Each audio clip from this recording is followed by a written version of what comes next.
और ए मुसलमानों, अवेसी की तरह टोपी पहनकर चलो अपने, यही अदा दुश्मन का कलेजा चीर डालेगी। जो आपके विधायक अख्तरुल इमान साहब के लिए वोट मांग रहा हूँ आप लोगों से, मैं आप लोगों से दरखास्त करने आया हूँ कि जो सीमांचल की आवाज़ अख्तरुल इमान साहब अमौर का ही नहीं, वो पूरे जो है सीमांचल और पूरे बिहार की आवाज़ है, आप लोग उनको चुनाव में जिताइए। मैं देखता हूँ असेंबली में, जहाँ तक मुझे जानकारी है, हमारे 5 विधायक को जीत के गए थे, उस समय मुझे हमारे अख्तर साहब को 5 मिनट बोलने का मिलता था समय। आज जो है कि सब 4 गद्दार चले गए, उनको 1 मिनट मिलती है। अब मैं देखता हूँ असेंबली के अंदर में 1 मिनट में अमौर वर्षा पैसा के बाद किशनगंज और पूरे सीमांचल साथ में बिहार की बात रखते हैं। वो ऐसा आप खुशनसीब हैं कि आप लोग को इस तरह का आपको विधायक मिले हैं जो मर्द मुजाहिद आपकी आवाज बनते हैं, असेंबली में लड़ते हैं। अगर किसी मुस्लिम समाज को, दलित समाज को, पिछड़ा समाज को मौन लिंचिंग की जाती है तो पहला आवाज बनने वाला असदुद्दीन ओवैसी साहब हैं और अख्तरुल इमान साहब हैं। आप देखे होंगे कि 2020 में एक गुलनाज को जला दी गई थी दिन दहाड़े, और उस गुलनाज को जलाने के बाद उसकी मौत हो जाती है और एक भी आरजेडी के नेता, कांग्रेस के लोग वहां नहीं पहुंचते हैं। मैं एक छोटा सा सिपाही वहां का होने के नाते अख्तर साहब से हमारी बात होती है और मैं बताता हूं किस तरह की घटना घटी है। हम जाते हैं, गुलनाज के परिवार से मिलते हैं। उसकी माँ 300 रुपया कमाती थी, 300 रुपया, और वो पंडाल का जो कपड़ा होता है उसको सिलाई करती थी, उसी से परवरिश की थी, बेवा थी। उसके बच्ची को जला दिया गया। वहां पे न आरजेडी के लोग पहुंचे, न जदयू के लोग पहुंचे, न कांग्रेस वाले पहुंचे, और एक जादव समाज के लोग उसको जो है कि उस बच्ची को जला दिया गया।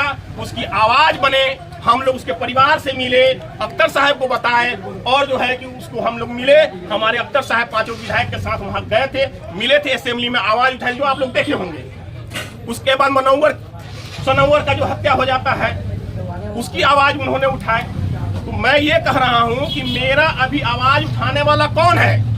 मैं जिसको वोट देते आया हूं, 40 साल तक हमने वोट दिया कांग्रेस को, और कांग्रेस के लोग अपने अपने, जिसमें खास करके भूमियार, ब्राह्मण और जो है कि राजपूत के लोग होते हैं, और वो लोग अपने समाज को भर दिए। जिस आप पदाधिकारी को देखिएगा, आप जो वही लोग भरे हुए हैं, ब्लॉक से लेके आपको जो है जिला और सचिवालय तक। फिर 40 साल के बाद जादव समाज ने लालू प्रसाद जी को अपना नेता बना। अब कमोबेश 30-35 साल से वो कभी सत्ता में, कभी सत्ता से बाहर राज भोग रहे हैं। मैं आप लोग से गुजारिश करने आया हूं कि आज वक्त आ गया है कि आपको अपना एक जो है कि संगठन को तैयार करना है, अपना नेता चुनना है। आपको उसके लिए आप खुशनसीब हैं कि आपको अख्तरुल इमान जैसा लीडर मिला है। आप खुशनसीब हैं अख्तरुल इमान जैसा लीडर मिला है जो अमौर का ही नहीं, पूरे सीमांचल और बिहार की आवाज उठाते हैं। अल्हम्दुलिल्लाह, मैं उम्मीद करता हूं कि उन्होंने जो काम किया है सीमांचल में, इतने दिन से जो लोग आप जीतते गए, आप तो कांग्रेस को जिताते गए और लोग को जिताए हैं, एक बार आप MIM को जिताइए, अख्तर साहब को जिताइए। सबसे पहले अमौर की जनता का शुक्रिया अदा हम लोग करेंगे कि अमौर की जनता की चर्चा होगी कि अमौर की जनता ने पार्लियामेंट में अख्तर इमाम साहब को भेजे हैं, और वो जाएंगे पार्लियामेंट में तो सीमांचल की, सिर्फ अमौर की नहीं, किशनगंज की नहीं, पूरे सीमांचल की जो तबाही है, बर्बादी है, इसकी आवाज बन के जाएंगे। और मैं उम्मीद करता हूं इंशाअल्लाह पार्लियामेंट में अपनी आवाज बुलंद करके लड़कर जो है वो जो है सीमांचल के विकास के लिए स्पेशल पैकेज लाएंगे। वैसे मर्द मुजाहिद को आप वोट कीजिए, वैसे मर्द मुजाहिद को आप लोग वोट कीजिए। हम लोग तो 40 साल से, 70 साल से दूसरे को जिताते हैं, अब अपनी क़यादत बनाने की वक्त आई है। आप देखते हैं हमारे राष्ट्रीय अध्यक्ष असदुद्दीन ओवैसी साहब हैदराबाद के हैं, जब वो पार्लियामेंट में बोलते हैं तो आपका सीमांचल का चर्चा करते हैं, उनको हैदराबाद का चर्चा करना चाहिए। जब आपसे मोहब्बत है तब तो सीमांचल की बात करते हैं। कुछ हमारे भाई हैं, कहते हैं कि आप लोग मुसलमानों की बात करते हैं। मैं मुसलमानों की नहीं, हमारी पार्टी मुसलमानों की नहीं, मुसलमानों की, दलित को, पिछड़ा दबे कुचले लोगों की बात करते हैं। अगर पूरे हिंदुस्तान का सर्वे उठा के देखिए तो सबसे बुरा हाल जो है वो मुसलमान समाज का है, दलितों से भी बुरा हाल है। ऐसे अगर हम अपने समाज की बात करते हैं तो हमको जो है कहा जाता है कि किसी एक समाज की बात करते हैं। तो आप असदुद्दीन वैसी साहब सीमांचल की बात करते हैं। जब असदुद्दीन वैसी साहब जब बोलते हैं तो आप लोग बताइए कि कलेजा आप लोग को फूलता है कि नहीं, लगता है कि नहीं एक मर्द मुजाहिद बोल रहा है। बिल्कुल बिल्कुल चौड़ा हो जाता है। तो वैसे ही जो है एक मर्द मुजाहिद एक पार्लियामेंट में है और दूसरा इम्तियाज जलील जो उसने बेखौफ होकर बात रखते हैं। और मैं चाहता हूं सीमांचल से बिहार का नेतृत्व करते हुए अब्दुल इमाम साहब को आप लोग भेजिए।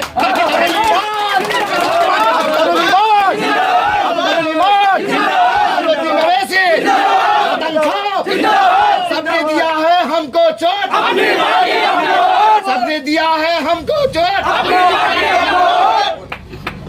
तो मैं आप लोग से बोल रहा था कि आप देखें 30 साल से 70 साल से आप लोग वोट करते आए।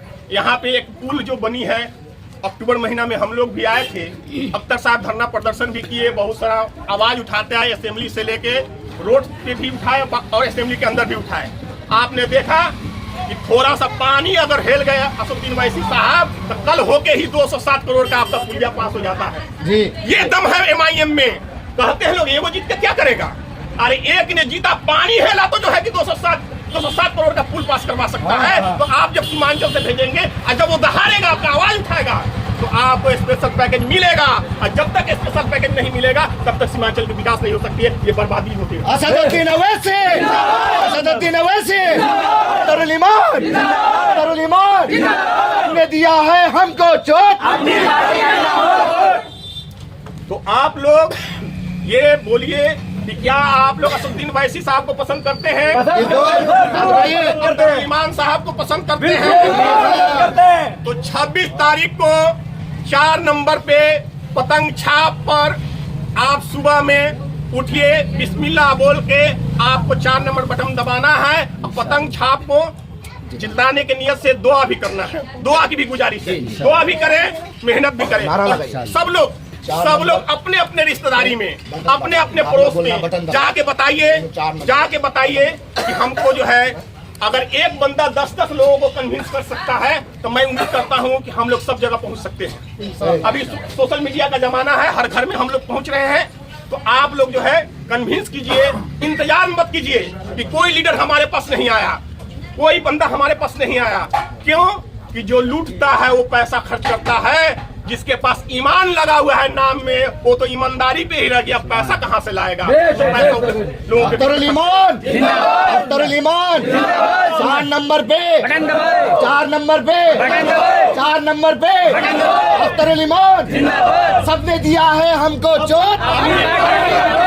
तरुल ईमान, असदुद्दीन अवैसी, पतंग छाप। इसी गुजारिश के लिए मैं आया हूँ, हम लोग का भी ख्याल आप लोग रखिए। हम मुजफ्फरपुर से हमारे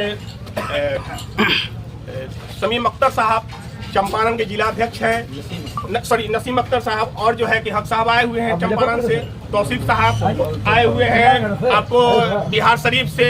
मैं मुजफ्फरपुर से मोहम्मद मुकीम, छोटी सी परिचय दे देता हूं। मैं भी MIM का कैंडिडेट रहा हूं 2020 में। इंशाल्लाह दुआ कीजिएगा, कभी वक्त आएगा तो हम भी जो है नेतृत्व कर सकते हैं।